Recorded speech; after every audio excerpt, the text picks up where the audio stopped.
Good morning students. अगर मैं बात करूंगा अधिगम सिद्धांतों के संदर्भ में तो सबसे पहले आपको गुड मॉर्निंग अनदर। अगर मैं बात करूं अधिगम सिद्धांत के संदर्भ में तो अधिगम सिद्धांत में आपने अधिगम क्या है, अधिगम परिभाषाओं की तुलना या व्याख्या आप देख चुके हैं।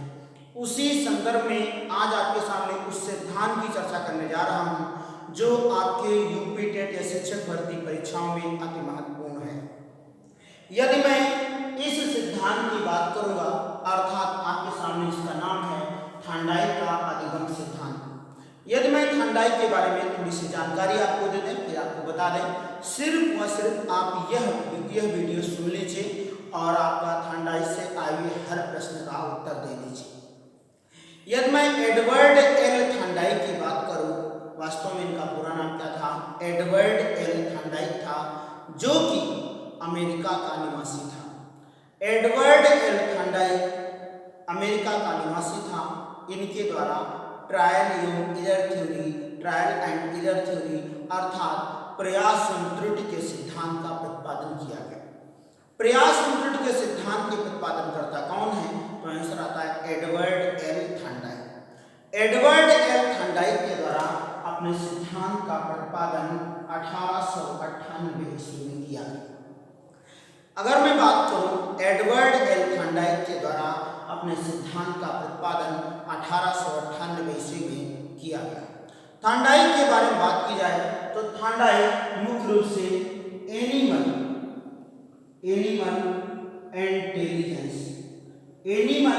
इंटेलिजेंस अर्थात जानवरों की बुद्धि पर कार्य कर रहे थे। अगर मैं बात करूं एनिमल इंटेलिजेंस, ये इनकी पीएचडी का शीर्षक था। अगर मैं बात करूं एनिमल इंटेलिजेंस, इनकी पीएचडी का शीर्षक था। इनके द्वारा ठीक है अपने सिद्धांत का प्रतिपादन वास्तव में जो जिस पर कर रहे थे वो एनिमल इंटेलिजेंस था और इनके द्वारा एक भूखी बिल्ली पर प्रयोग किया गया। इनके द्वारा एक भूखी बिल्ली पर प्रयोग किया गया और जिसके बारे में शायद आपको बता दें, इसे सहचर्य सिद्धांत के नाम से जानते हैं। किस नाम से जानते हैं? सहचर्य सिद्धांत के नाम से जानते हैं। यदि मैं बात करूं थांडाई के बारे में तो यह संबंधवाद से संबंधित है। थांडाई संबंधवाद से संबंधित है। संबंधवाद होता है, पहले ही बता दें, संबंधवाद बराबर होता है उद्दीपक प्लस अनुक्रिया। उद्दीपक प्लस अनुक्रिया। उद्दीपक को हम इंग्लिश में कहते हैं स्टिमुलस और अनुक्रिया को कहते हैं रिस्पांस। उद्दीपक को क्या कहते हैं? स्टिमुलस और अनुक्रिया कहते हैं रिस्पांस। अतः इसी को हम यसार बॉन्ड सिद्धांत के नाम से भी जानते हैं। अर्थात यदि मैं बात करूं थांडाई के सिद्धांत में तो थांडाई ने कहा था जब विशिष्ट उद्दीपक का विशिष्ट अनुक्रिया के साथ संबंध स्थापित हो जाता है तो उसी को हम यसार बॉन्ड सिद्धांत के नाम से जानते हैं। दोबारा समझिए, जब किसी विशिष्ट उद्दीपक का किसी विशेष अनुक्रिया के साथ संबंध स्थापित हो जाता है तो उसी को हम यसार बॉन्ड सिद्धांत के नाम से जानते हैं। वास्तव में संबंधवाद का वास्तव में अर्थ क्या है? तो मैं बात करूं संबंधवाद का अर्थ है, ठीक है, किसी दूसरे के कार्य से आप इतना प्रभावित हो गए कि आप उसी के कार्य को अपना लिए। अर्थात दूसरे शब्दों में संबंधवाद का अर्थ यह है किसी दूसरे के कार्य का आपके ऊपर प्रभाव पड़ना या किसी के दूसरे कार्य को अपना लेना ही संबंधवाद कहलाता है। यदि मैं इनके सिद्धांत की बात करूं, इन्होंने कहा था सीखने की प्रक्रिया एक चरण में ना पूर्ण होकर कई चरणों में पूर्ण होती है। दोबारा सुन लीजिए, थांडाई का मानना था सीखने की प्रक्रिया, अगर मैं बात करूं थांडाई का मानना था सीखने की प्रक्रिया बहुत आराम से, कोई दिक्कत नहीं, सीखने की प्रक्रिया एक चरण में ना पूर्ण होकर कई चरणों में पूर्ण होती है। कई चरणों में पूर्ण होती है, कई चरणों में पूर्ण होती है, पूर्ण होती है, जिसमें कर्ता अपने प्रयास और त्रुटि के सहारे अनेकों बार में सीखता है। इसी को इनके द्वारा प्रयास और त्रुटि का सिद्धांत नाम दिया। प्रयास और त्रुटि का सिद्धांत नाम दिया। दोबारा सुन लीजिए, आपको एक ही बात बता दें, क्योंकि इससे बाहर कुछ नहीं आएगा, बस आपको थोड़ा सा ध्यान देना है। एडवर्ड एल थॉर्नडाइक अमेरिका का प्रसिद्ध मनोवैज्ञानिक था। इनके द्वारा अपने सिद्धांत का प्रतिपादन 1898 ईस्वी में किया गया था। वास्तव में इनके द्वारा एनिमल इंटेलिजेंस पर कार्य किया जा रहा था और इनके द्वारा अपना प्रयोग बिल्ली पर किया गया था। वास्तव में यह मनोवैज्ञानिक संबंधवाद से संबंधित था। संबंधवाद का अर्थ होता है दूसरे के कार्य को अपना लेना या अपनाने वाला। संबंधवाद बराबर होता है उद्दीपक प्लस अनुक्रिया, अर्थात इसी को एस.आर. बॉन्ड सिद्धांत के नाम से जाना जाता है। इन्होंने कहा था, जब किसी विशिष्ट उद्दीपक का किसी विशेष अनुक्रिया के साथ संबंध स्थापित हो जाता है तो उसी को हम एस.आर. बॉन्ड सिद्धांत के नाम से जानते हैं। यदि मैं बात करूं, इनके द्वारा कहा गया था सीखने की क्रिया एक चरण में ना पूर्ण होकर कई चरणों में पूर्ण होती है, जिसमें कर्ता प्रयास और त्रुटि के सहारे इसे अनेकों बार में सीखता है, जिसे प्रयास और त्रुटि का सिद्धांत कहा जाता है। यदि मैं थॉर्नडाइक के बारे में बात करूं तो थॉर्नडाइक के सिद्धांत को अन्य नामों से भी जाना जाता है, जैसे अणुवाद। ये सबसे बड़ी बात है, यूपी टेट में क्या पूछता है, जिसमें के सिद्धांत को हम कहते हैं अणुवादी सिद्धांत, या इसी इनके सिद्धांत को हम क्या कहते हैं, सहचर्य। क्या बोलते हैं, सहचर्य सिद्धांत। या इन्हीं के सिद्धांत को क्या कहते हैं, संबंधवाद का सिद्धांत। क्या बोलते हैं, संबंधवाद का सिद्धांत। इन्हीं के सिद्धांत को हम क्या कहते हैं, प्रयास और त्रुटि का सिद्धांत। प्रयास और त्रुटि का। देखिए एक बात और ध्यान दीजिएगा, इनके सिद्धांत के जो नाम हैं वो ध्यान रखना है। सीखने का संबंध सिद्धांत, क्या नाम है, सीखने का संबंध सिद्धांत। अब देखिए कितने नाम हैं, ये नाम आपको याद ही रखना है। अगर थॉर्नडाइक आपके बारे में पूरी बात कहता है तो आपको हर हाल में याद रखना है। प्रयास और त्रुटि का सिद्धांत किसका, थॉर्नडाइक का। अणुवादी सिद्धांत किसका, थॉर्नडाइक का। सहचर्य सिद्धांत किसका, थॉर्नडाइक का। संबंधवाद सिद्धांत किसका, थॉर्नडाइक का। सीखने का संबंध सिद्धांत किसका, थॉर्नडाइक का। यदि मैं बात करूं तो थॉर्नडाइक का सिद्धांत छोटी कक्षा के बच्चों के लिए अति महत्वपूर्ण है, क्योंकि इनके द्वारा छोटे बच्चों में बताया जाता है कि वो सीखने की क्रिया कई चरणों में होती है, जिसके कारण इनका सिद्धांत छोटी कक्षा के बच्चों के लिए अति महत्वपूर्ण माना जाता है। इनके द्वारा सीखने के तीन मुख्य नियम बताए गए हैं और 5 गौण नियम बताए गए हैं। सीखने के 3 मुख्य नियम बताए गए हैं प्लस 5 गौण नियम बताए गए हैं। लेकिन आपके पेपर में ज्यादातर मुख्य नियम के बारे में बात करता है। जो इनके द्वारा 3 मुख्य नियम हैं उनकी चर्चा मैं आपसे करूंगा। जो 3 मुख्य नियम हैं उसे हम क्या कहते हैं, तत्परता का नियम। पहला क्या है, तत्परता का नियम।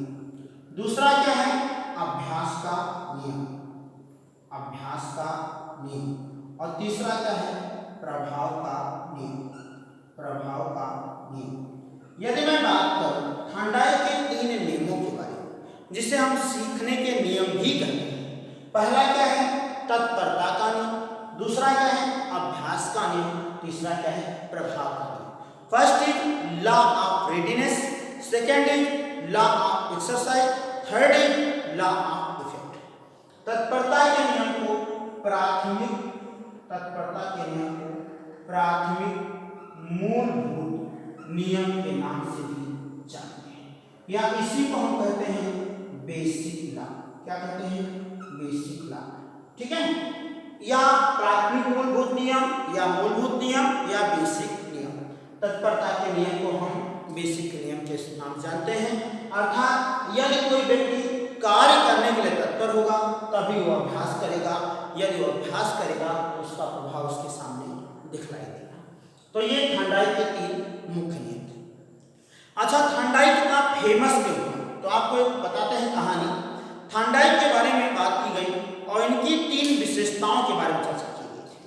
थांडाई जब 1898 में अपने सिद्धांत का प्रतिपादन करता है तब यह अपने गुरु से कहता है, सर, पशु हो या मनुष्य, सीखने समझने की क्षमता समान होती है। इसने 3 विशेषताएं बताई। नंबर 1, पशु हो या मनुष्य, सीखने समझने की क्षमता समान होती है। नंबर 2, सीखना ना तो अर्थपूर्ण होता है ना तो चिंतनपूर्ण होता है। नंबर 3, सीखने में चिंतन व विवेचन का कोई स्थान नहीं होता है। जिसके बाद इनके गुरु के द्वारा यह कह दिया गया था कि मैं आपको वास्तव में रिसर्चर यानी पीएचडी नहीं करा पाऊंगा, क्योंकि मेरी तुलना में पशु, ठीक है, सीखने समझने में चिंतन का स्थान होता है। मनुष्य इस संसार की सर्वश्रेष्ठ रचना है, अतः चिंतनशील प्राणी कौन है? मनुष्य है। तब इसने क्या किया? पीएचडी छोड़ दिया और, ठीक है, इसका मतलब अपने सिद्धांत का प्रतिपादन इसने कब किया था? 1898 में। लेकिन इसके द्वारा जिन विशेषताओं के बारे में बताया गया, यानी कि जो विशेषताएं बताई गई, तो इसने क्या किया था?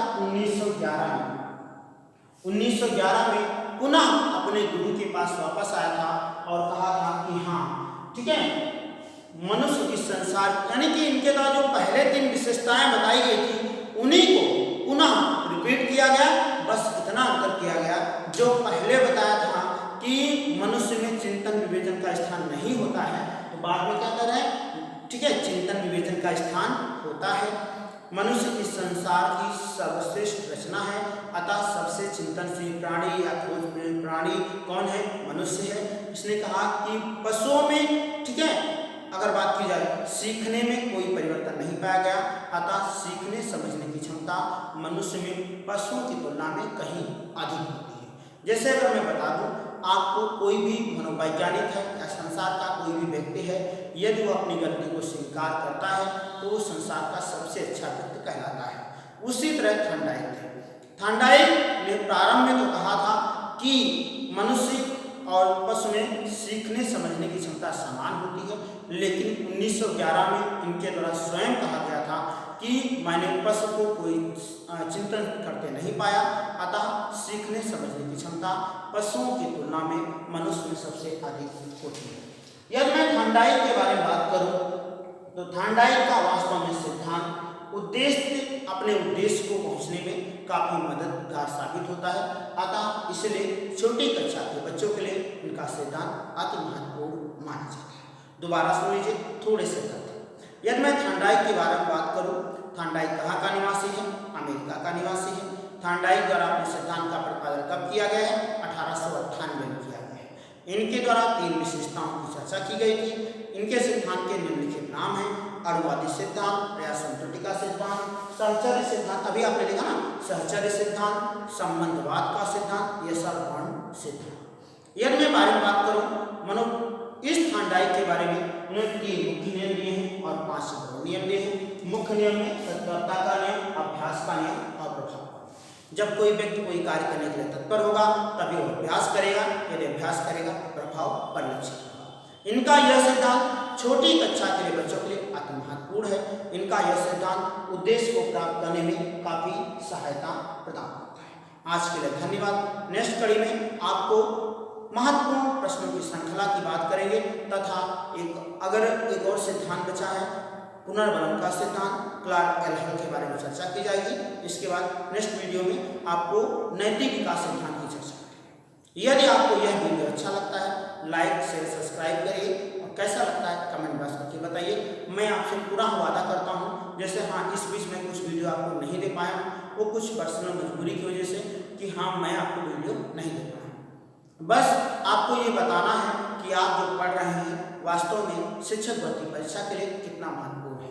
अगले हफ्ते से आपको रीजनिंग की क्लास भी प्रारंभ कर दी जाएगी, ठीक है। जो भी 10-20 मिनट का वीडियो आपको दिया जाएगा उसमें आपको मैं पहले बता दिया शिक्षक भर्ती के लिए जीरो से शून्य की अगर बात की जाए, शून्य से शिखर की बात करूंगा तो 30 में 30 आपके नंबर। आज के लिए धन्यवाद।